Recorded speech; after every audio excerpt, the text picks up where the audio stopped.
My name is Meredith Thompson. After 22 years of marriage, I thought surprising my husband at his office would be a sweet gesture. He's the CEO of Ocean View Resorts, our luxury hotel chain headquartered right here in Miami. I decided to surprise my husband at his office. He's the CEO. At the entrance, there was a sign that read authorized personnel only. When I told the security guard I was the CEO's wife, he laughed and said, "Ma'am, I see his wife every day. Look, she's coming out right now." I turned and saw a woman in a sharp tailored suit walking out of the main doors, smiling confidently as if she owned the place. The guard nodded toward her like it was the most normal thing in the world. My stomach dropped at sus, but I kept my face calm. I didn't scream, didn't demand answers. Instead, I smiled politely, thanked the guard, and walked back to my car without another word. The whole drive home, my mind raced with questions I couldn't voice yet. Who was that woman? Why did everyone there seem to know her as his wife? I gripped the steering wheel tighter, forcing myself to breathe steady. By the time I pulled into our driveway, I had made a decision. I would pretend nothing was wrong, at least for now. I stepped inside the house and heard my daughter Sophia calling from the kitchen, asking how my day went. I smiled as I answered her, keeping my voice light and normal. When I had just stepped inside the house, the familiar smell of dinner cooking hit me right away. Sophia was in the kitchen, standing at the stove with her hair tied back in a messy ponytail, stirring a pot of pasta sauce while soft music played from her phone on the counter. She turned around when she heard the door and gave me that bright, effortless smile she always wore after a long day at school. "Hey, Mom, how was your afternoon?" "You went to see Dad at the office, right?" she asked, wiping her hands on a towel. I set my bag down on the chair by the door and forced my voice to stay steady and warm. "It was okay, sweetie, just a quick stop." "How about you tell me about your day while I help with dinner?" She immediately started talking about her history class debate on some local Miami development project and how her group had argued against building another high-rise near the beach. I listened closely, nodding at the right times and asking follow-up questions about her friends and the teacher's feedback. We moved around the kitchen together, setting the table and draining the pasta. Every laugh I gave felt heavy, but I kept the conversation flowing naturally, focusing entirely on her stories to push the afternoon's events to the back of my mind. After we ate and cleaned up the dishes, Sophia headed upstairs to tackle her homework pile. The house grew quieter, and I finally had the space I needed. Brandon had sent a text earlier saying he would be home late due to an unscheduled evening commitment with the operations team. I walked over to the kitchen island where he sometimes left his spare phone charging. Sure enough, it was there.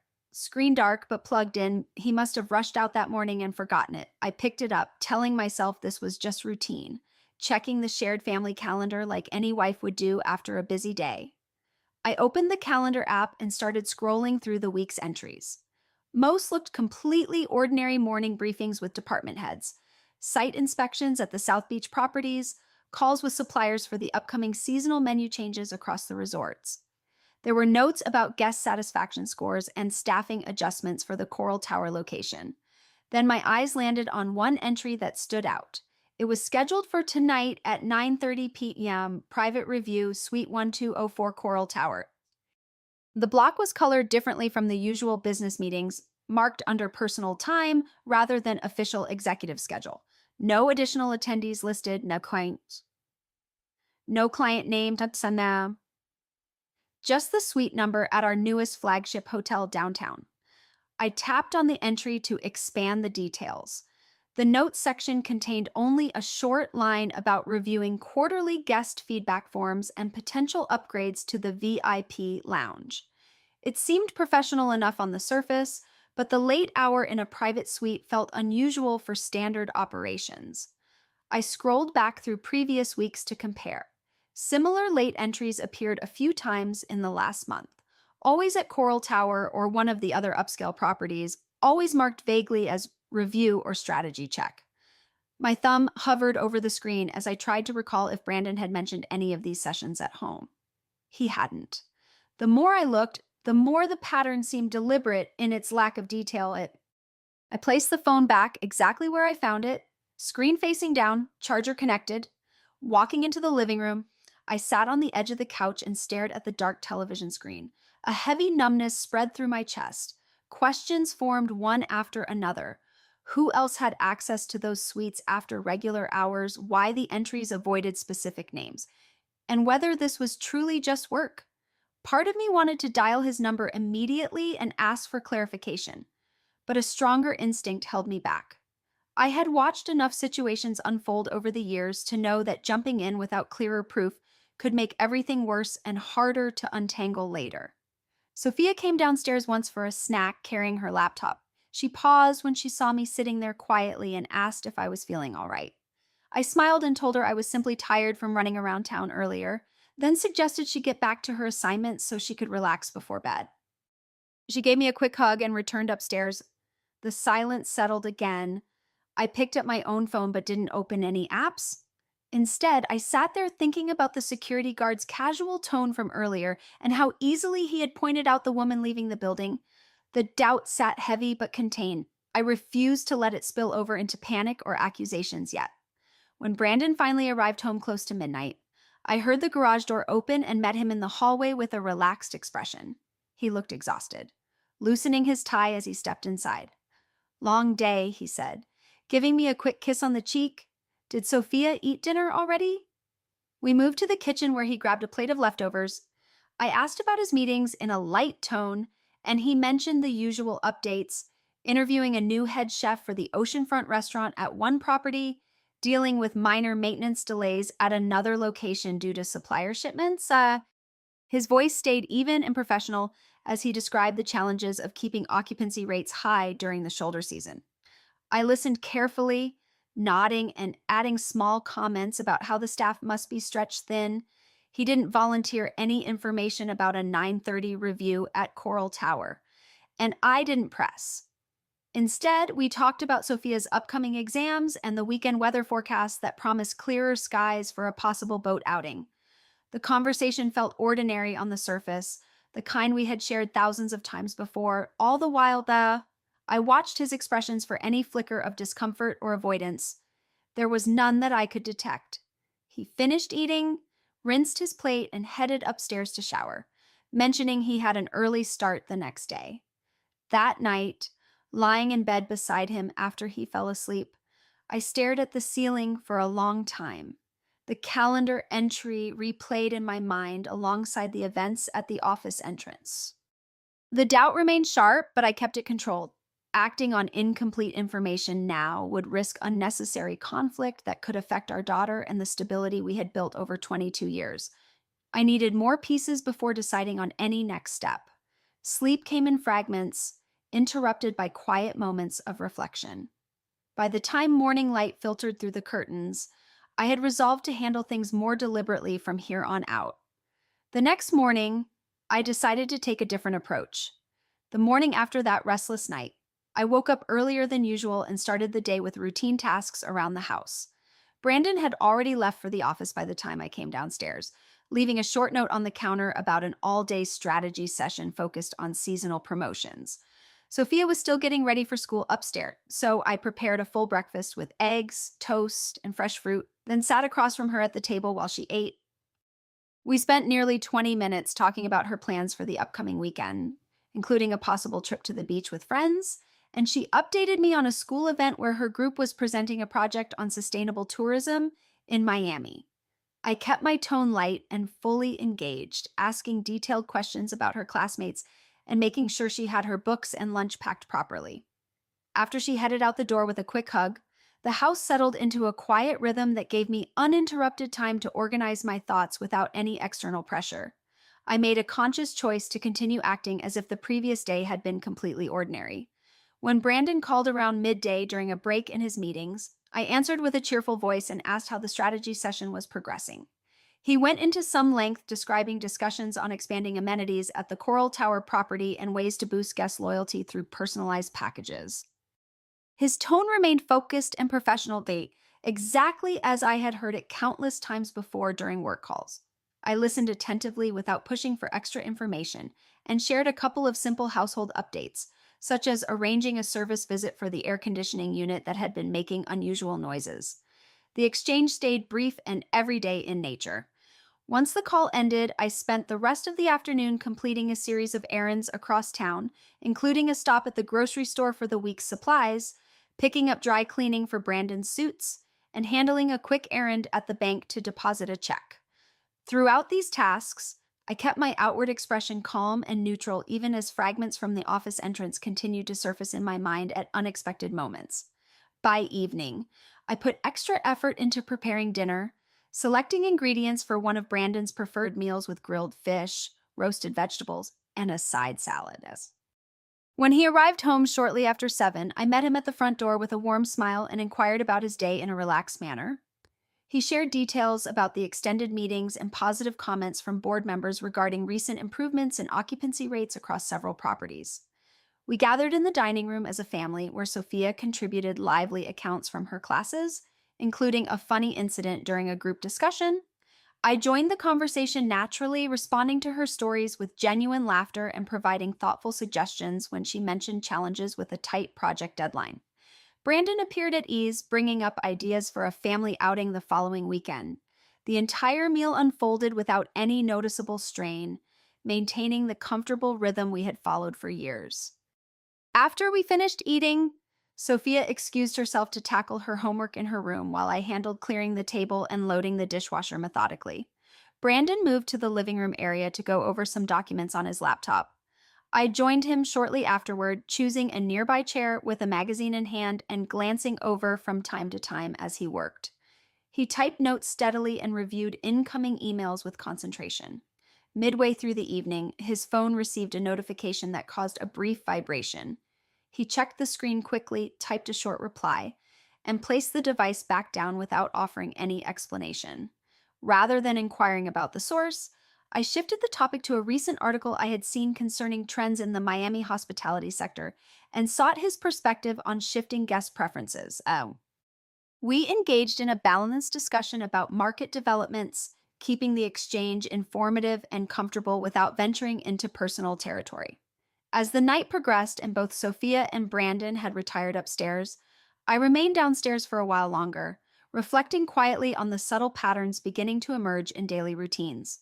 Certain schedule gaps, occasional late returns, and selective sharing of work details created an accumulating sense of inconsistency. The underlying uncertainty persisted, yet I directed my energy toward collecting additional observations instead of initiating any direct discussion. Past experiences had shown that premature questions could lead to unnecessary complications, particularly considering our daughter's ongoing school commitments and the extensive shared history spanning more than 2 decades. Rest came gradually that night, but I maintained an even composure throughout. 2 days passed with similar daily flows.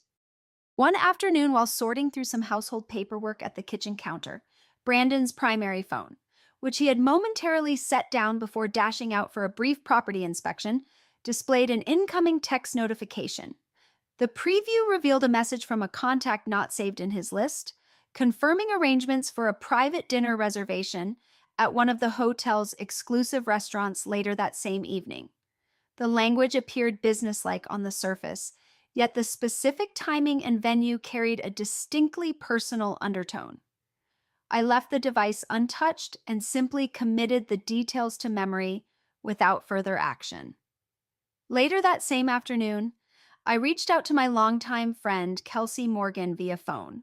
Our friendship dated back to our college years, and she had established herself as a respected family law attorney practicing in the Miami area. I began the conversation on a casual note, inquiring about her workload on recent cases and exchanging updates on several mutual acquaintances from our university circle. She responded warmly despite her busy schedule. As the discussion continued, I gently introduced the idea that I had been managing some increased family responsibilities and might benefit from general guidance on related legal considerations in the future. Kelsey expressed understanding and suggested we arrange a casual coffee meeting whenever I felt ready to talk further. I expressed appreciation for her availability and indicated I would follow up at an appropriate time. The call concluded on a supportive note without disclosing specific circumstances, yet it established a foundation for potential assistance moving forward. Over the following days, I maintained careful watch over Brandon's daily patterns. He departed early on several occasions and returned later than typical, each time providing reasonable accounts tied to hotel operational demands or scheduled client engagements. Within the home environment, he continued demonstrating attentiveness toward both Sophia and myself, assisting with minor chores and participating in conversations about routine matters. I mirrored that same level of engagement, ensuring the overall atmosphere of family life proceeded without disruption. Internally, however, I registered subtle variations with precision: an unfamiliar fragrance noticeable one particular evening, an additional set of clothing items packed in his travel bag, and instances where he would glance at his phone screen when he believed attention was elsewhere. These incremental observations gradually formed a more coherent outline without any overt conflict arising. I refrained from direct examination of devices, opting instead to document behavioral cues and schedule alignments mentally. Sophia proceeded with her academic and social activities completely unaware of any underlying shifts, and I deliberately nurtured our mother-daughter interactions to remain affectionate and encouraging. Brandon upheld his responsibilities as the dedicated executive, occasionally recounting curated aspects of his professional experiences that emphasized commitment to the company's growth. As the week drew to a close, the discrepancies in his availability became more defined in my understanding. Repeated late sessions at designated locations, contacts without identifiable names, and phrasing that avoided specifics all suggested layers beneath the surface. Nevertheless, I approached the situation with deliberate restraint. Constructing a thorough perspective demanded sustained patience and methodical progression instead of hasty responses that might destabilize the household. Daily life continued its external smoothness, encompassing shared meals, discussions regarding Sophia's educational path, and coordination of forthcoming family commitments. I concentrated on remaining fully engaged in the present moments while quietly steeling myself for developments that could arise. The equilibrium between upholding normalcy and conducting discreet monitoring required ongoing care and judgment. Direct inquiries stayed absent, and the environment at home retained its established harmony as I persisted in noting and interpreting the emerging sequence of events with increasing clarity. 2 days following that initial message preview on the counter, additional elements began aligning in understated but noticeable manners. 2 days later, when Brandon left for a short business trip, I used the quiet hours at home to handle some long overdue organization in his home office. The room smelled faintly of his usual cologne as I sorted through stacks of papers and old folders on the desk. While moving a pile of documents, his personal laptop caught my attention. It was left open but in sleep mode, something he rarely did when traveling.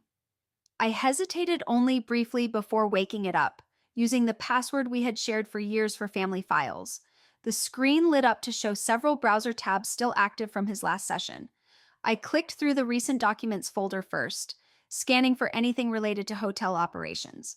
Most files looked standard: budget spreadsheets for the upcoming quarter, vendor contracts for the Miami properties, and guest review summaries.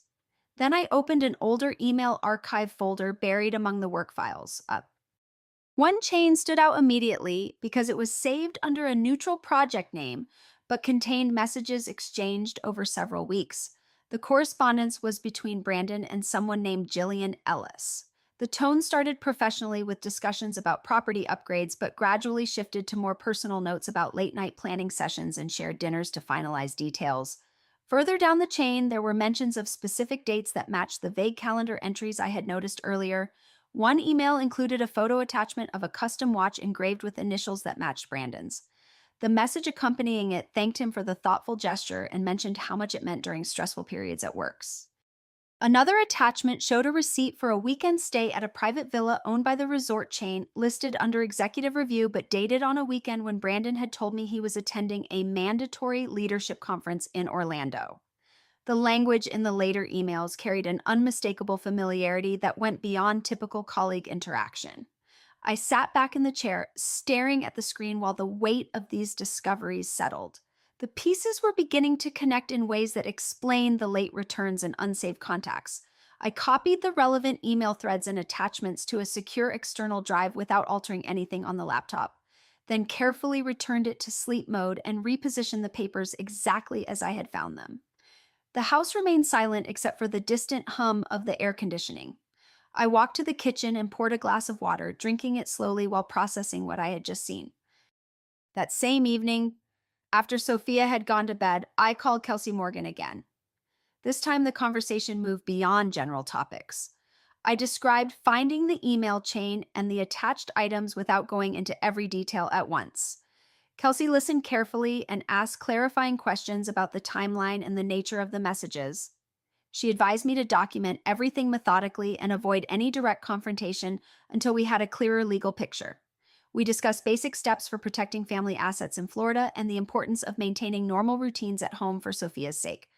Kelsey offered to review any copied materials if I felt comfortable sharing them during a private meeting. I thanked her for the practical guidance and agreed to consider the next steps carefully. The call lasted nearly 40 minutes and left me with a clearer sense of how to proceed without panic. The following afternoon, while continuing to review files on the external drive, I searched online for information about Jillian Ellis within the Ocean View Resort structure. Public company records and staff directories showed she held the position of Vice President of Operations for the luxury division, reporting directly to the CEO. Her profile highlighted several successful property turnarounds and frequent collaboration with executive leadership. The professional achievements were impressive, but combined with the personal tone in the emails, they painted a more complicated picture of her role in Brandon's daily work life. I spent time thinking about Sophia and how any major disruption could affect her final years of high school.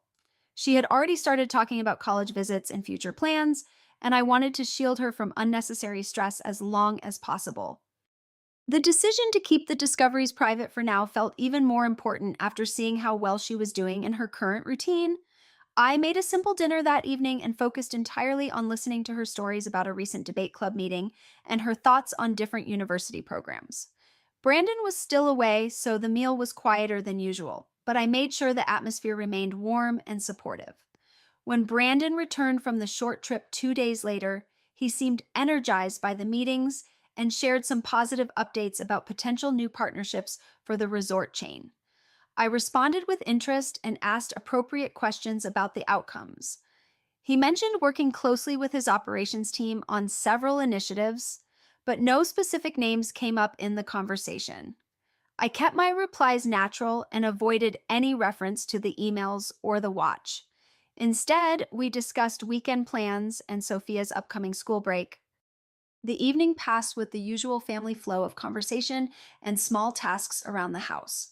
Over the next few days, I continued noting additional small details that aligned with the email findings, a new set of cufflinks that matched the style in the photos, occasional late calls that Brandon took in his office with the door closed, and a calendar reminder for another private review session at one of the properties.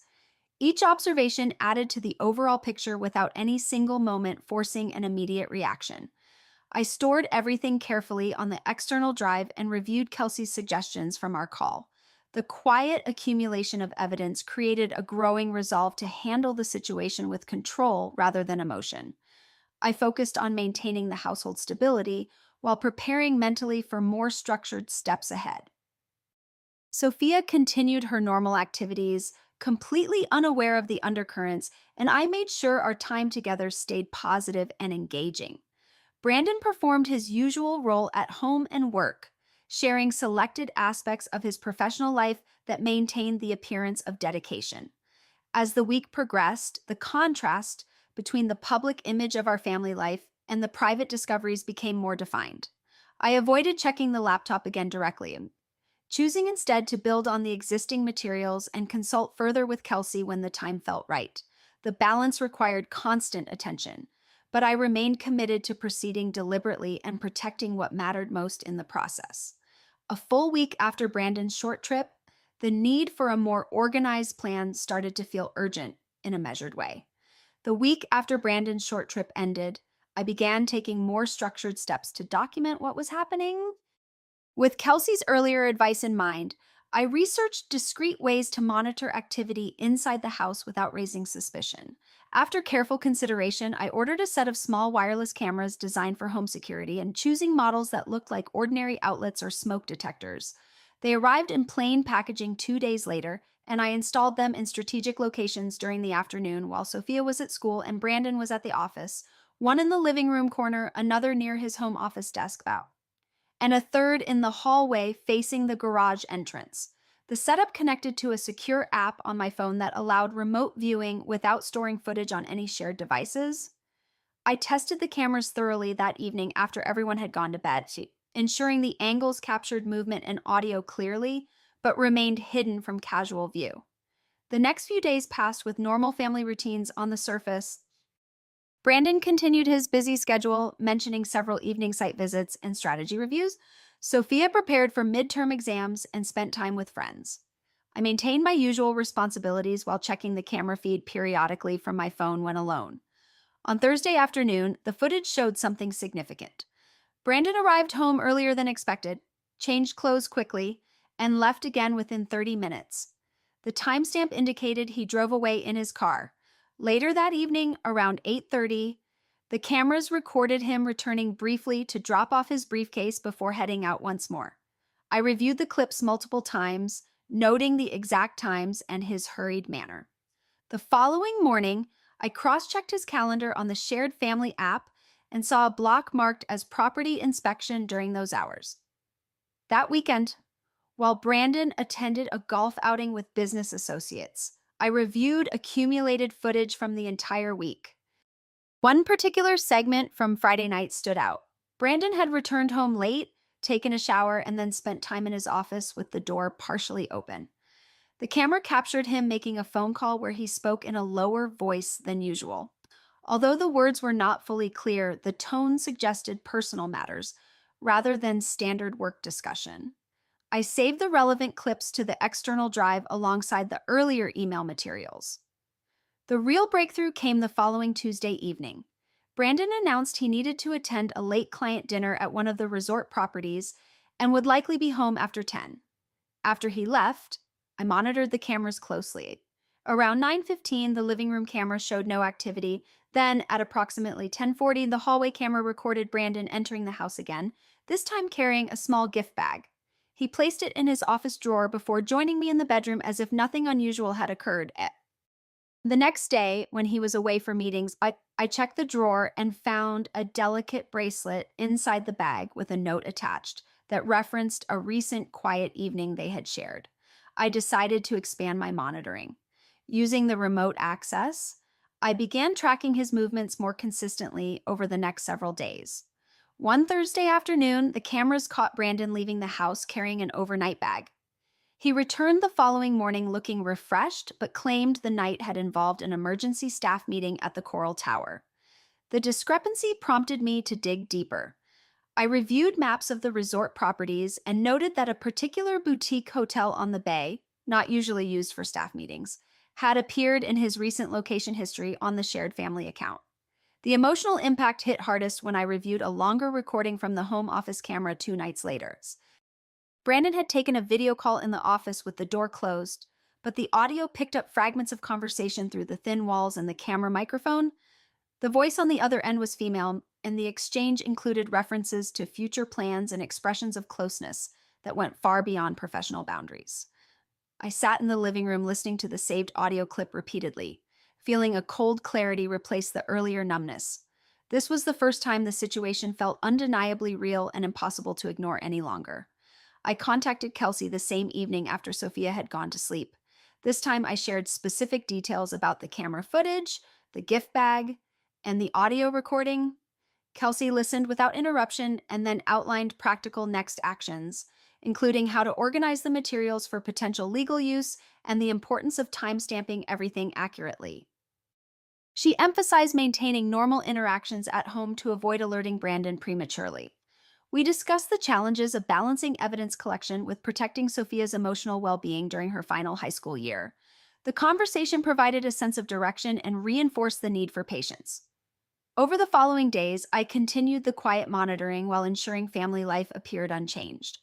Sophia received extra support with her studies, and I joined her for a mother-daughter shopping trip one afternoon to keep our bond strong. Brandon continued his executive role, sharing stories about resort expansions and guest events. I responded appropriately, but noted every small inconsistency with growing precision. The accumulation of visual and audio evidence created a turning point in my resolve. The hidden recordings showed a pattern of deception that extended beyond occasional late nights into something more systematic. I avoided any direct confrontation, focusing instead on building a complete record. The cameras remained active but discreet, capturing routines without disruption to daily life. As the week drew to a close, the contrast between the carefully maintained family facade and the private reality documented on the drive became stark. I reviewed all materials one final time, organizing them into dated folders with clear descriptions. The process demanded emotional control, but each piece of evidence strengthened my determination to address the situation on my own terms when the time was right. I knew the next phase would require even more careful preparation. 3 weeks after the day I surprised Brandon at the office, I arranged to meet Kelsey Morgan in person at a quiet cafe near her office in downtown Miami. The drive there gave me time to organize my thoughts and ensure the external drive with all the collected materials was secure in my bag. And Kelsey arrived promptly, dressed in professional attire, and we chose a corner table away from other customers. I handed her the drive and walked her through the timeline of events, starting from the security guard's comment and moving through the email threads, camera recordings, audio clips, and the bracelet with its note. Kelsey reviewed the materials methodically on her laptop, taking detailed notes and asking specific questions about dates, locations, and patterns of behavior. She explained that Florida is a no-fault divorce state, which meant the process could proceed without assigning blame in court. But the evidence would still prove valuable for negotiations on asset division and custody arrangements. We discussed the importance of documenting everything with clear timestamps and avoiding any actions that could be seen as tampering with property or violating privacy laws. Kelsey recommended consulting a forensic accountant to trace any financial transfers between company accounts and personal expenses that might relate to the resort properties. Over the next hour, we outlined the initial steps for filing. She prepared a draft of the petition for dissolution of marriage and explained how to request temporary orders for exclusive use of the family home and primary custody of Sophia during the proceedings. We also reviewed the company's corporate governance documents that I had accessed through public records, noting the sections on conflicts of interest for executive officers. Kelsey pointed out that presenting organized evidence to the board could trigger an internal investigation, potentially leading to immediate termination for cause if the relationship violated company policy on fraternization between leadership levels. After the meeting, I returned home and spent the afternoon compiling additional supporting materials. Using the camera footage as a guide, I cross-referenced Brandon's work calendar with expense reports I accessed through our shared family financial portal. Several entries showed charges at boutique hotels and restaurants that matched the dates of the recorded late evenings. One series of transfers stood out: regular payments labeled as client entertainment but routed through a subsidiary account that Jillian Ellis had signing authority over. I saved screenshots and bank statements in a new folder, labeling each with precise dates and descriptions. The following morning, Kelsey and I had a follow-up call to refine the strategy. She advised against serving papers immediately and suggested waiting until we had a complete package ready for both the divorce filing and a potential submission to the board. We discussed realistic outcomes in Florida courts,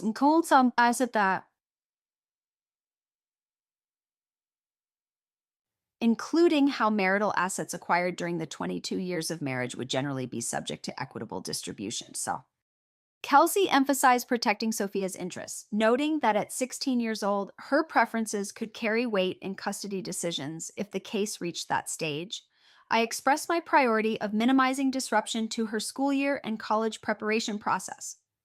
In the days that followed, I continued gathering information discreetly.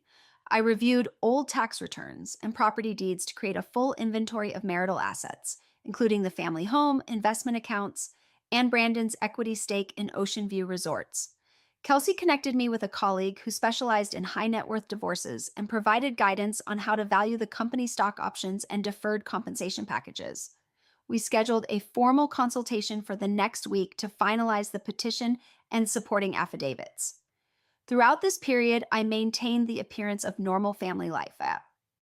Sophia continued her routine with school projects and social activities, and I made sure to attend her events and help with applications for summer programs.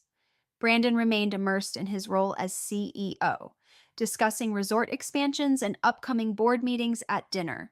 I listened attentively and contributed to conversations about weekend plans, all while keeping the growing file of evidence updated in a secure location. The preparation process required balancing emotional distance with practical focus. Each new piece of documentation strengthened the case without necessitating immediate confrontation. Kelsey stressed the importance of timing. Submitting materials to the board at the right moment could maximize impact while protecting my position in the divorce proceedings. We reviewed Florida statutes regarding spousal support and the division of retirement accounts to ensure I understood the potential financial outcomes. As the third week drew closer to its end, the plan began taking clearer shape. The package for the board would include selected camera stills, email excerpts, financial records, and a timeline summary. For the divorce filing, we prepared affidavits detailing the impact on the household and requests for temporary relief. Kelsey reminded me that once the process started, things would move quickly, and I needed to be ready for reactions from both Brandon and the company leadership. I spent one quiet afternoon reviewing everything one final time, organizing the materials into clearly labeled sections. The evidence painted a consistent picture of systematic deception that extended into both professional and personal spheres. The discussions with Kelsey provided a roadmap that felt methodical and grounded in legal reality rather than emotion. I focused on the practical steps ahead while ensuring Sophia's daily life remained stable and supportive. The accumulated preparation created a foundation for decisive action when the moment arrived. I knew the submission to the board and the filing of papers would mark a significant turning point, one that required careful execution to achieve the clean resolution I sought. With the materials nearly complete, the time to move forward felt increasingly near. The morning of the quarterly board meeting arrived with clear skies over Miami. I dressed carefully in a professional suit I rarely wore and drove to the Ocean View Resort's headquarters building downtown. The external drive containing the organized evidence sat securely in my briefcase. Security at the main entrance recognized me as the CEO's wife and waved me through without question. I took the elevator to the executive floor and waited in the reception area until the board members had gathered in the large conference room. When the meeting had been underway for about 20 minutes, I walked in through the side door carrying the briefcase. All heads turned toward me. Brandon sat at the head of the long table, looking surprised but quickly composing himself with a polite smile. Jillian Ellis was seated to his right, holding a tablet and dressed in a sharp business suit. Several board members nodded in recognition as I took an empty seat near the end of the table, and I spoke calmly and clearly. "Good morning, everyone needs to... I apologize for the interruption, but I have information that directly concerns the leadership of this company and requires your immediate attention." The room fell silent. I opened the briefcase and distributed printed packets to each board member, including the chairman. The packets contained a timeline summary, cards, selected email excerpts with dates and attachments, still images from the home camera footage with timestamps, financial records showing questionable expense patterns, and the audio transcript summary. I addressed the group without raising my voice. These materials document a clear conflict of interest involving the CEO and the Vice President of Operations. The evidence shows a personal relationship that has influenced company decisions, resource allocation, and executive conduct over an extended period. I pointed to specific pages highlighting the private meetings at resort properties, the redirected expense accounts, and the personal gifts exchanged during work hours. The board members began flipping through the pages, their expressions shifting from confusion to focused concern. Brandon stood up abruptly, his face flushed. "Meredith, this is neither the time nor the place. We can discuss this privately." His voice carried a mix of anger and unease. I remained seated and replied evenly, "The board has a responsibility to address conflicts of interest at the executive level. These documents are now part of the official record." Jillian Ellis stared at the packet in front of her, her hands tightening around the edges. She attempted to speak, saying the materials were taken out of context and involved standard business collaboration. Several board members asked pointed questions about specific dates and locations mentioned in the timeline. The chairman called for a brief recess to allow the group to review the information more thoroughly. During the 30-minute break, tension filled the room. Brandon approached me in the hallway, speaking in a low, urgent tone. He claimed the relationship was exaggerated and that the evidence was misleading. I looked at him directly and stated that the materials spoke for themselves and that I had already filed the necessary legal documents that morning.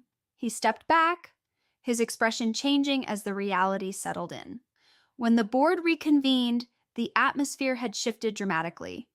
The chairman addressed the group, noting that the presented evidence raised serious governance issues under the company's code of conduct. He called for an immediate vote on suspending both the CEO and the vice president of operations pending a full internal investigation. The vote passed unanimously. Security was called to escort Brandon and Jillian from the building. Brandon's face showed a mixture of shock and fury as he gathered his belongings. Jillian walked out with rigid posture, avoiding eye contact with anyone. As they were led away, the chairman turned to me and expressed regret for the circumstances while assuring the board would handle the matter according to corporate policy. I thanked him for his attention and left the conference room without further comment. The entire process from my entrance to the suspension took less than 2 hours in Sussex. I drove home in silence, the weight of the morning's events settling in. The confrontation had been controlled and factual, focused entirely on the evidence rather than emotional accusations. Back at the house, I removed the hidden cameras and stored them away. The family home felt different now, quieter in a way that reflected the permanent change that had just occurred.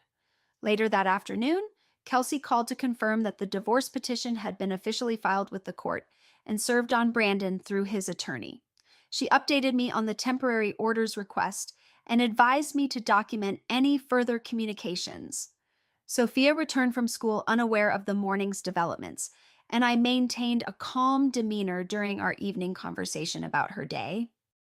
The board's swift action confirmed that the evidence had been compelling enough to override personal relationships within the company.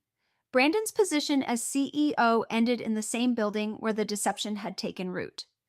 Jillian's role as vice president of operations met the same fate due to the clear violation of company policy. The high point of the day had been the moment the board voted, shifting the balance of power in an instant. No raised voices or dramatic scenes had been necessary. The facts presented in the packets had carried the weight on their own.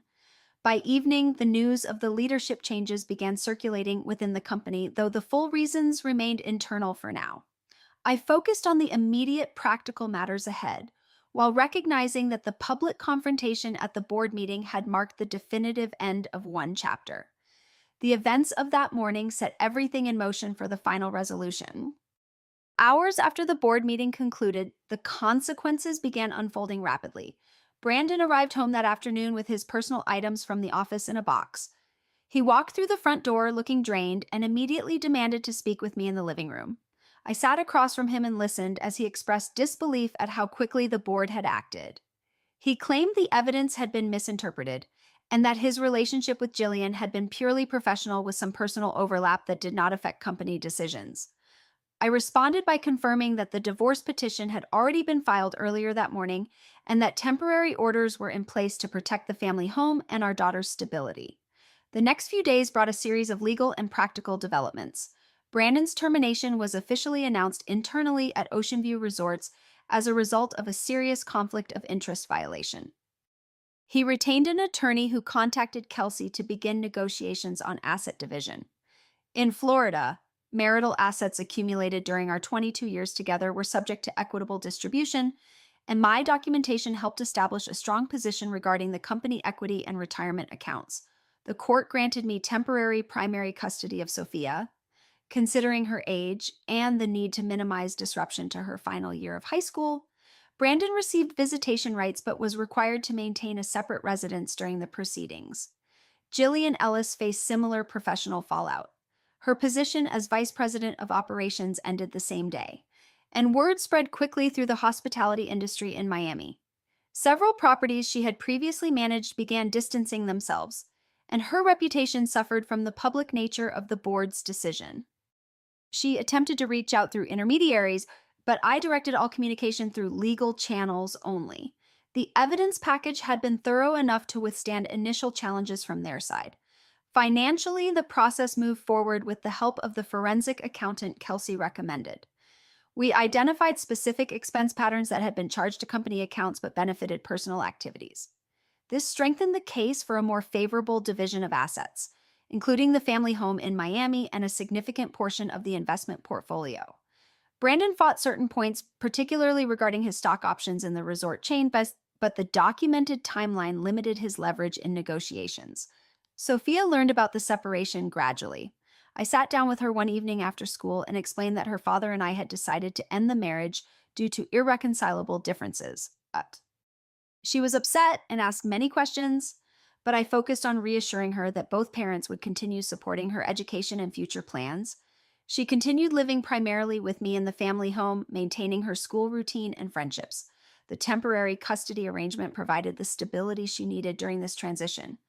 As the weeks passed, I began rebuilding a new routine. I reactivated my part-time consulting work in the hospitality sector, focusing on independent projects that did not overlap with Ocean View resorts. The house felt different without the constant undercurrent of hidden schedules and late nights. I removed the last traces of the monitoring equipment and focused on creating a calmer environment for Sophia and myself. Friends and family offered support once the news circulated, and I accepted help where it made practical sense. Brandon moved into a condominium near the downtown area and continued fighting aspects of the divorce settlement. And the negotiations stretched over several months, but the evidence collected earlier proved decisive in reaching a final agreement. I retained the primary residence and a majority share of the liquid assets, while Brandon received his remaining personal investments and a structured settlement for spousal support that ended after a defined period. The divorce was finalized without a lengthy trial, thanks to the thorough preparation and Florida's no-fault framework.